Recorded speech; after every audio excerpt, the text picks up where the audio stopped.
अब इस 16वें सवाल में कह रहा है कि उस त्रिभुज का केंद्रक ज्ञात करो जिसके शीर्ष 3, -5, -7, 4, 10, -2 हैं। तो इस सवाल में हमें त्रिभुज का केंद्रक ज्ञात करना है। तो मान लेते हैं कि यह एक त्रिभुज है जिस त्रिभुज का नाम A, B, C है और इसके निर्देशांक बिंदु भी दिए हुए हैं 3, -5, -7, 4 और तीसरे बिंदु के जो निर्देशांक दिए हुए हैं वो हैं 10, -2। तो ये तो इनके बिंदु दिए हुए हैं। अब चूंकि हमें इसका केंद्रक ज्ञात करना है तो केंद्रक क्या होता है, तो केंद्रक जो यहाँ पर इस त्रिभुज में 3 भुजाएं दी हुई हैं AB, BC तथा CA, तो इनकी जो भी माध्यिकाएं होंगी, AB की माध्यिका यहाँ पर हो, BC की माध्यिका यहाँ पर होगी और AC की माध्यिका यहाँ पर होगी। तो इन तीनों माध्यिकाओं को यदि हम कोण से जोड़ दें इस प्रकार से, तो जो यह कटान बिंदु आया है तीनों माध्यिकाओं द्वारा, तो यही कहलाता है केंद्रक। जैसे कि हाई स्कूल में हम एक त्रिभुज बनाते थे, फिर इस त्रिभुज पर हम एक वृत्त बनाते थे और यह वृत्त त्रिभुज के तीनों शीर्षों से होते हुए जाता है। तो यह वृत्त हम कब बनाते थे, पहले तो हम यहाँ पर केंद्र पता करते थे कि प्रकार की नोक कहाँ पर रखी जाए, ताकि उस केंद्र से जब हम कोई वृत्त बनाए तो वह वृत्त त्रिभुज के तीनों शीर्षों से होते हुए जाए। तो इस सवाल में हमें केंद्रक ही पता करना है। तो इस केंद्रक को मान लेते हैं O। तो लिखेंगे त्रिभुज ABC में केंद्रक O के निर्देशांक। तो केंद्रक के निर्देशांक कैसे पता करेंगे, जैसे कि यदि कोई एक रेखा होती थी तो रेखा का यदि हम मध्य बिंदु पता करते थे तो हम क्या करते थे, जो भी यहाँ पर x1, y1, x2, y2 होते थे तो x जोड़कर आधा कर देते थे और y जोड़कर आधा कर देते थे। तो चूंकि यहाँ पर x1 + x2 होता था, मतलब 2 बार x होता था, तब हम बटे में 2 कर देते थे। यहाँ पर क्या होगा, यहाँ पर सूत्र इसका होता है x1 + x2 + x3/3, फिर कोमा y के लिए y1 + y2 + y3/3। तो यह सूत्र होता है केंद्रक का। अब चूंकि हमारे पास x1, x2, x3, y1, y2, y3 सभी के मान हैं, इसलिए हम इसमें सबके मान रख दें। तो x1 कितना है 3, x2 कितना है -7 और x3 कितना है 10। ठीक है, ये तो सब कुछ जान ही चुके हैं। तो यहाँ पर हम लिखेंगे 3 प्लस -7 रखेंगे और प्लस यहाँ पर लगाएंगे तो प्लस और माइनस सीधे हम यहाँ पर माइनस ही रख दें। तो यह हो जाएगा 3 - 7, फिर x3 है 10 तो +10 और बटे में रखेंगे 3, फिर कोमा y1 है -5 प्लस y2 है 4, फिर प्लस y3 -2 है, तो यहाँ पर इस प्लस की जगह पर माइनस ही रख दें क्योंकि प्लस माइनस माइनस ही हो जाएगा। ठीक है, और बटे में 3। तो अब इसे जोड़ घटा लें तो प्लस का है 3 प्लस का 10 है तो 13 हो जाएगा और 13 में से 7 घटा देंगे तो बचेगा 6 और बटे में 3, फिर कोमा, फिर इधर माइनस की 2 संख्या है, -5, -2, -7 हो जाएगा और प्लस का है 4 तो बचेगा -3 और बटे में 3। तो यह हो जाएगा 3 × 3, 3 दूनी 6, 3 × 3, 3 × 3। तो यह हो जाएगा 2, 1 बचा है वो भी माइनस का, तो -1, अतः यही हो जाएगा केंद्रक और ये हो जाएगा हमारा आंसर। अब 17वें सवाल में कह रहा है कि त्रिभुज ABC के शीर्षों के निर्देशांक क्रमशः इतने दिए हुए हैं, तो शीर्ष A व B से खींची गई माध्यिकाओं की लंबाई ज्ञात कीजिए। अर्थात 17वें सवाल में एक त्रिभुज है और उस त्रिभुज के तीनों शीर्षों के निर्देशांक दिए हुए हैं। तो सवाल में एक त्रिभुज दिया हुआ है जिसका नाम है ABC। तो इस त्रिभुज ABC के तीनों शीर्षों के निर्देशांक भी दिए हुए हैं। तो पहले शीर्ष के जो निर्देशांक हैं वो है -1, 3 और दूसरे शीर्ष के निर्देशांक हैं -3, -2 और तीसरे शीर्ष के निर्देशांक हैं 5, -1। तो सवाल कह रहा है कि शीर्ष A व B से खींची गई माध्यिकाओं की लंबाई ज्ञात कीजिए। तो पहले शीर्ष A से हम एक माध्यिका खींचेंगे जो कि यह माध्यिका आएगी भुजा BC के मध्य। ठीक है, यह बीचों बाच में है तो यह BC के मध्य है, इसलिए इसका नाम माध्यिका है। तो इसका नाम दे दें D अथवा P और इसका दे देंगे Q, जो कि शीर्ष B से एक माध्यिका खींची गई है। तो यहाँ से एक माध्यिका खींच दें जो कि भुजा AC पर आएगी। तो माध्यिका मान लेते हैं कि बीचों बाच यहाँ पर है, तो यहाँ से हम शीर्ष B तक ले जाएंगे। तो यह है P, तो इसका नाम डाल दें Q। तो अब हमें ए पी की लंबाई और बी क्यू की लंबाई ज्ञात करना है। तो इनकी लंबाइयां ज्ञात करने के लिए पहले हमारे पास जो ये नए बिंदु आए हैं पी और क्यू, इनके निर्देशांक पता होने चाहिए, ठीक है। क्योंकि जब निर्देशांक पता हो जाएंगे तब हम दूरी का सूत्र लगा देंगे। तो दूरी का सूत्र लगाने से हमें इनकी लंबाइयां पता चल जाएंगी। तो बिंदु P के निर्देशांक और Q के निर्देशांक कैसे ज्ञात करेंगे? चूंकि जो यह बिंदु P है यह B और C के मध्य में स्थित है। इसका मतलब यह है कि बिंदु P के निर्देशांक ज्ञात करने के लिए हम मध्य बिंदु के निर्देशांक का सूत्र लगाएंगे। तो यहाँ पर जो जो लिखा गया है पहले तो वह यहाँ पर लिख लेंगे कि माना त्रिभुज ABC में शीर्ष A के निर्देशांक ये, B के निर्देशांक ये, C के निर्देशांक ये हैं तथा शीर्ष A से डाली गई माध्यिका AP तथा शीर्ष B से डाली गई माध्यिका BQ है। तो लिखेंगे BC का मध्य बिंदु P का निर्देशांक। तो P के निर्देशांक क्या हो जाएंगे? चूंकि यह P बीचों बाच में है इसलिए x x y y जोड़कर आधा कर लें। तो यहाँ पर x1 है 5, x2 है -3, तो 5 में -3 जोड़ेंगे इस प्रकार से, ठीक है। तो माइनस प्लस सीधे यह माइनस हो जाएगा। तो 5 में से 3 घटाएंगे 2 बचेगा और 2 बटे हम जब 2 करेंगे तो 2 से 2 कट जाएगा, बचेगा 1। अतः बिंदु P के निर्देशांक में x का मान आ जाएगा 1। फिर कोमा y के लिए हम y जोड़ेंगे तो -1 -2 -3 हो जाएगा। तो -3/2 हो जाएगा क्योंकि बटे में 2 होता है। आप चाहें तो जो यहाँ पर यह किया गया है यह यहाँ पर लिख सकते हैं, ठीक है। हम यहाँ पर डायरेक्ट कर रहे हैं क्योंकि फिर आगे की प्रक्रिया यहाँ पर नहीं हो पाएगी, ठीक है। इसी प्रकार भुजा AC का जो मध्य बिंदु Q है इसके भी निर्देशांक पता कर लें। तो यहाँ पर लिखेंगे तथा भुजा AC का मध्य बिंदु Q के निर्देशांक। तो इसके भी इसी प्रकार निर्देशांक पता कर लें। पहले x x वाले जोड़ लें तो 5 में हमें -1 जोड़ना है तो 5 -1 हो जाएगा जो कि बचेगा 4 और इसके बटे हमें करना है 2। तो 2 कम 2 2 दूनी 4 तो x आ जाएगा 2। फिर y के लिए -1 और +3 करेंगे तो 3 में से 1 घट जाएगा तो बचेगा 2 अर्थात 2/2 हो जाएगा। तो 2 कम 2 मतलब 1 बचेगा तो यहाँ पर 1 हो जाएगा, ठीक है। तो यह आ गया बिंदु Q के निर्देशांक। तो यहाँ पर इन बिंदुओं को प्रदर्शित भी कर सकते हैं 1, -3/2 और P के निर्देशांक है 2, 1। अब हम दूरी का सूत्र लगाकर AP और BQ पता कर सकते हैं। तो लिखेंगे इसलिए AP बराबर क्या हो जाएगा? दूरी का सूत्र लगाएंगे जो कि होता है x1 - x2 का whole square plus y1 - y2 का होल स्क्वायर और सबका अंडर रूट। तो x1 - x2 करना है तो AP में जो x1 है यह है और x2 यह है, y1 यह है, y2 यह है। तो माइनस के 1 में हम 1 घटाएंगे तो माइनस के 1 में जब 1 घटाएंगे तो -1 हो जाएगा। तो यहाँ पर लिखेंगे -2 का स्क्वायर। फिर प्लस y1 - y2 तो y1 है 3 और y2 है -3/2। तो माइनस लगाएंगे और माइनस यहाँ पर पहले से है तो माइनस प्लस का 3/2 कर सकते हैं। तो यह हो जाएगा, यदि इसको हल करें तो 2 तो एलसीएम हो जाएगा तो 1 दूनी 2 अर्थात यह हो जाएगा 3 दूनी 6 प्लस 3 बराबर 9/2। तो प्लस 9/2 जिसका हमें करना है स्क्वायर। तो इसे जब हम हल करेंगे तो यह हो जाएगा 2 दूनी 4 प्लस 9 9 81/2 दूनी 4 वो भी अंडर रूट में। तो 4 तो हो जाएगा एलसीएम, जब इसको हम जोड़ेंगे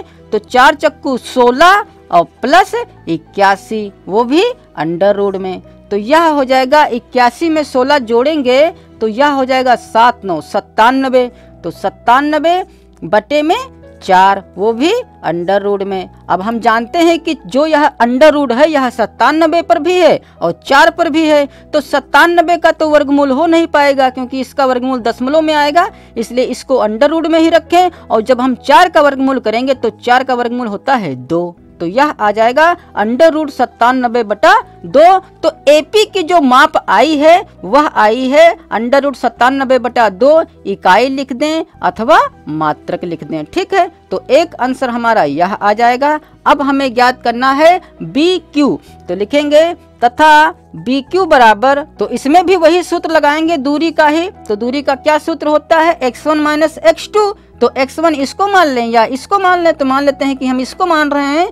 तो यह हो जाएगा 2 माइनस का 3, तो माइनस यहाँ पर लगाएंगे घटाने के लिए, वो माइनस पहले से है तो माइनस माइनस प्लस का 3 हो जाएगा। ठीक है, तो यह हो जाएगा 3 2 5, तो हमें 5 का वर्ग करना है। फिर प्लस y1 माइनस y2, अर्थात एक में से हम घटाएंगे माइनस का 2, तो माइनस का 2 है और माइनस यहाँ लगा है इसलिए माइनस माइनस प्लस का हो जाएगा 2। तो यह हो जाएगा 1 2 3, जिसका हमें करना है स्क्वायर। ठीक है, तो यह हो जाएगा 5 5 25 प्लस 3 तिहाई 9, तो 25 और 9 हो जाएगा 34, वो भी अंडर रूट में।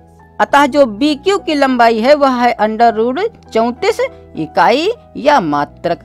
तो यह हमारा एक आंसर हो जाएगा। अब जो 18वां सवाल है, इसमें कह रहा है कि एक त्रिभुज के शीर्षों के निर्देशांक दिए हुए हैं और त्रिभुज के केंद्रक के निर्देशांक हमें पता करना है। तो चूंकि 18वां सवाल 16वें सवाल के जैसा है, उसमें भी केंद्रक ज्ञात किया गया था, इसमें भी केंद्रक ज्ञात करना है। ठीक है, तो इसे तो आप स्वयं ही कर सकते हैं। अब 19वें सवाल में कह रहा है कि एक त्रिभुज जिसके शीर्ष क्रमशः ये दिए हुए हैं के केंद्रक के निर्देशांक भी दिया हुआ है इस बार, तो हमें x और y का मान ज्ञात करना है। ठीक है, तो 19वें सवाल में एक त्रिभुज के शीर्ष दिए हुए हैं, तो यह है एक त्रिभुज ABC जिसके हमारे पास निर्देशांक दिए हुए हैं। पहले शीर्ष के निर्देशांक हैं 4, y और दूसरे शीर्ष के निर्देशांक हैं 6, 9 और तीसरे के निर्देशांक हैं x, 4। और जो यहाँ पर केंद्रक है, तो केंद्रक के निर्देशांक भी दे रखा है 3, 6। तो देखिए, यदि हमारे पास केंद्रक के निर्देशांक ना दिए होते तब हम कैसे निकालते केंद्रक के निर्देशांक, तो हम ऐसे लिखते कि केंद्रक के निर्देशांक बराबर, तो केंद्रक के निर्देशांक हम इस प्रकार से निकालते x1 plus x2 plus x3 अपान 3, फिर coma y1 plus y2 plus y3 अपान 3। ठीक है, तो इस सूत्र से हम केंद्रक के निर्देशांक पता करते, और इस बार केंद्रक के निर्देशांक दे रखा है जो कि है 3, 6। तो केंद्रक के निर्देशांक 3, 6 हैं, अर्थात जब इसको हल किया गया होगा तब जाके इतना आया है। तो इसको हम इसके बराबर रख सकते हैं, क्योंकि इसको ही हल करने पर इतना प्राप्त हुआ होगा।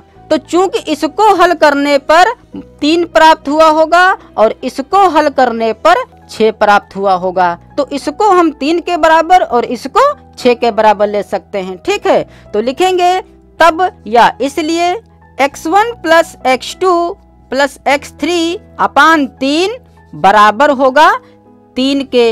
अब इसमें सबके मान रख दें, तो पहले x1 x2 x3 रखेंगे तो 4 6 और x रखेंगे, तो 4 प्लस 6 प्लस x हो जाएगा, और बटे में 3 बराबर, जो यहाँ बटे में 3 है इसको जब हम उठाकर उधर लेकर जाएंगे तो गुणे में हो जाएगा, तो यहाँ से इसको हम हटा सकते हैं, तो यह हो जाएगा 3 तिहाई 9, तो इधर बचेगा सिर्फ x, और जो यह 4 6 10 बना है, तो 10 चूंकि प्लस का है इधर आएगा तो माइनस का 10 हो जाएगा, तो यह हो जाएगा माइनस का 1, क्योंकि 9 में से 10 घटाएंगे तो माइनस का 1 बचेगा, तो x का मान आ गया माइनस का 1। अब इसी प्रकार y का भी मान हम पता कर सकते हैं जब इसको 6 के बराबर लेंगे, तो यहाँ पर लिखेंगे तथा y1 plus y2 plus y3 बटा 3 बराबर में 6। तो जब हम इसको हल करेंगे तो इसमें सबके मान रख दें, तो y1 की जगह पर y है तो y प्लस y2 की जगह पर 9 है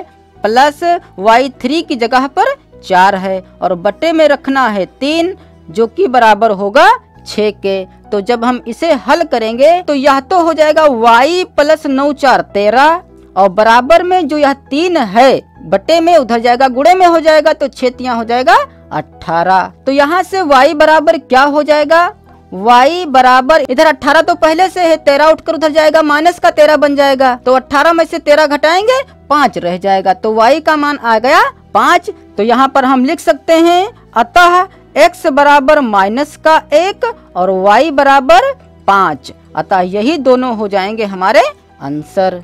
अब 20वें सवाल में कह रहा है कि एक त्रिभुज के दो शीर्ष 3,5 तथा -4,-6 हैं। यदि त्रिभुज का केंद्रक 4,3 हो तो उसका तीसरा शीर्ष ज्ञात कीजिए। तो मान लेते हैं कि यह एक त्रिभुज है जिसका नाम वही दे दें ABC, और इसके शीर्ष भी दिए हुए हैं 3,5 और दूसरे शीर्ष के निर्देशांक दिए हुए हैं -4, -6। तो तीसरे शीर्ष अर्थात जो यह शेष रह गया है शीर्ष C, इसके हमें निर्देशांक ज्ञात करना है। तो मान लेते हैं कि इसके निर्देशांक हैं x, y। अतः अब हमें x और y का मान ज्ञात करना है और केंद्रक भी दे रखा है 4,3, अर्थात जो यहाँ पर केंद्रक है वह है 4,3। तो लिखेंगे माना शीर्ष C के निर्देशांक x, y हैं। माना तीसरे शीर्ष C के निर्देशांक x, y हैं। तब त्रिभुज का केंद्रक बराबर, तो त्रिभुज का केंद्रक दिया हुआ है जो कि है 4,3, और हम त्रिभुज का केंद्रक निकालते कैसे हैं? x1 + x2 + x3 अपान 3, y1 + y2 + y3 अपान 3। तो इस प्रकार से हम त्रिभुज का केंद्रक पता करते हैं और यह आया है 4,3 के बराबर। तो अब हम सबके इसमें मान रख दें। तो x1 है 3, x2 है -4 और x3 है x। तो यह हो जाएगा 3 -4 + x और बटे में 3, फिर कोमा y1 है 5, y2 -6 और y3 y है। तो ये मान यहाँ पर रख दें 5 -6 + y बटे में 3, जो कि यह बराबर है 4,3 के। तो जैसे कि 19वें सवाल में इसको इसके बराबर लिया गया था और इसको इसके बराबर लिया गया था, तो इसमें भी हम वही करेंगे, ठीक है, क्योंकि इसको हल करने पर 4 प्राप्त हुआ होगा और इसको हल करने पर 3 प्राप्त हुआ होगा। तब यहाँ से x और y के मान निकल आएंगे। तो लिखेंगे जब 3 - 4 + x बटा 3 बराबर 4, तब ऊपर क्या हो जाएगा? 3 में से 4 घटाएंगे, माइनस का 1 बचेगा, प्लस का x और बटे में हो जाएगा 3, बराबर इधर है 4। और जो यह बटे में 3 है, चाहे तो इसको हम उधर भेज सकते हैं। तो इधर बटे में 3 है, उधर आएगा तो गुणे में हो जाएगा। तो यह हो जाएगा 4 × 3 = 12। तो यहाँ से x बराबर क्या हो जाएगा? 12, माइनस का 1 है, इधर आएगा प्लस का 1 हो जाएगा, तो 12 - 1 = 13 हो जाएगा। अतः जो x का मान आया है वह तो 13 आ गया। अब हमें y का मान पता करना है। तो लिखेंगे तथा जब 5 - 6 + y बटा 3 बराबर 3 के बराबर लेंगे, तो यह हो जाएगा 5 में से 6 घटाएंगे, माइनस का 1 बचेगा, प्लस का y और बराबर यह हो जाएगा 3 × 3 = 9। तो यहाँ से y बराबर क्या हो जाएगा? 9, माइनस का 1 है, इधर आएगा प्लस का 1 हो जाएगा, बराबर 9 × 1 = 10 हो जाएगा, ठीक है। तो जिसकी हमें जरूरत थी वह तो आ गया है, x भी आ गया है, y भी आ गया है। तो यहाँ पर लिख सकते हैं अतः तीसरे बिंदु C के निर्देशांक x, y माना गया था, तो x आया है 13 और y आया है 10।